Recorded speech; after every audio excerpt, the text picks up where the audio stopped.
Okay, today we're going to be learning about fire extinguishers, their selection and their use. In front of you are two pieces of paper. One is a little quiz that we'll go over at the end, and the other one is an evaluation of the presentation. So the learning objectives of this presentation. By the end, you should have knowledge of the following.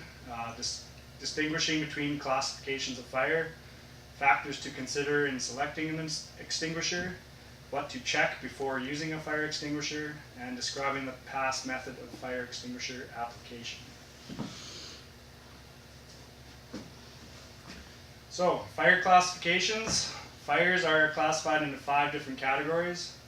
Class A is ordinary combustibles, Class B, flammable and combustible liquids and gases, Class C, electrical fires, Class D, combustible metals, and Class K, combustible cooking oils. So, Class A fires, or ordinary combustibles. This includes wood, paper, plastics, textiles, and rubber.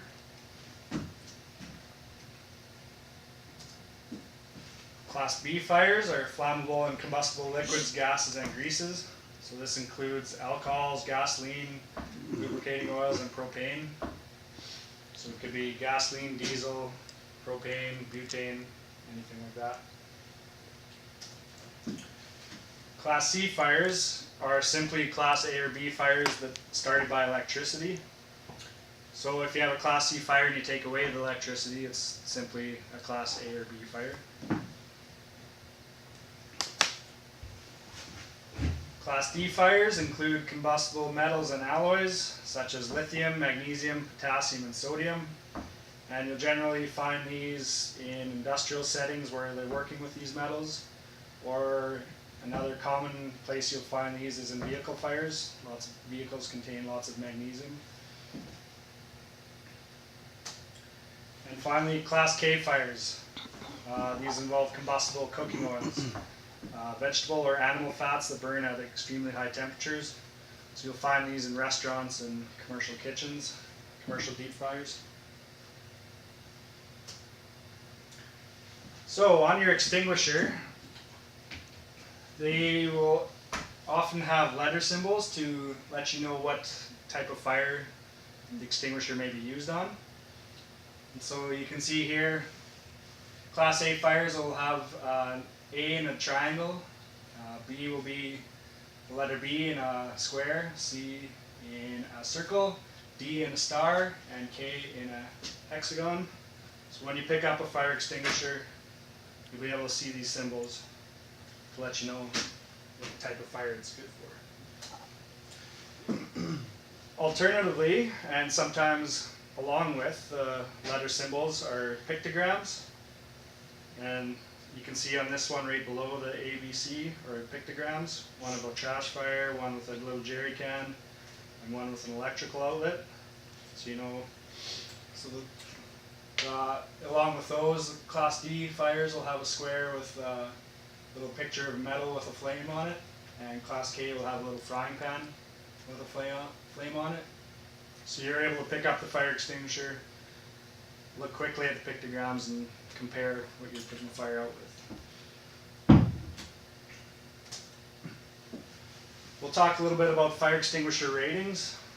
So Class A extinguishers go from 1A through 40A, and a 1A extinguisher will put out a fire that the equivalent of 5 liters of water would put out. So if you had a fire and it required 10 liters of water, the equivalent fire extinguisher would be 2A. 2A, very good. And then Class B fire extinguishers, they go 1B through 640B. And this rating is the approximate square foot rating that the extinguisher will put out. So 1B extinguisher will put out a fire approximately 1 square foot in area. So let's say you had a gasoline fire on the ground, and it was 3 feet by 3 feet, so 9 square feet. You would need what size of Class B extinguisher? 3B. 9. What's that? 9B? 9B, correct.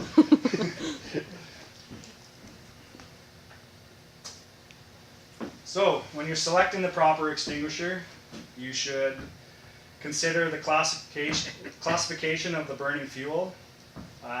Also the size and rating of the extinguisher, make sure it's enough to put out the size of the fire. And make sure you are trained in the use of that particular extinguisher. So if you have a Class A fire, you want a Class A fire extinguisher, right? You have a Class B fire, certain size, make sure the extinguisher is enough to put out the area that is burning.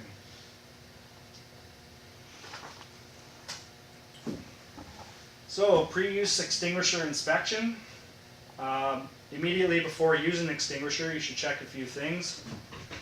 You want to check the external condition.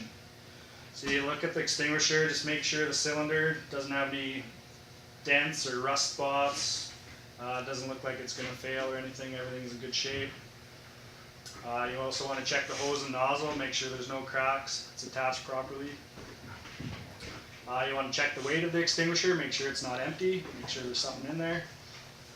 And also the pressure gauge, make sure it has a charge so when you do squeeze the handles, something actually comes out.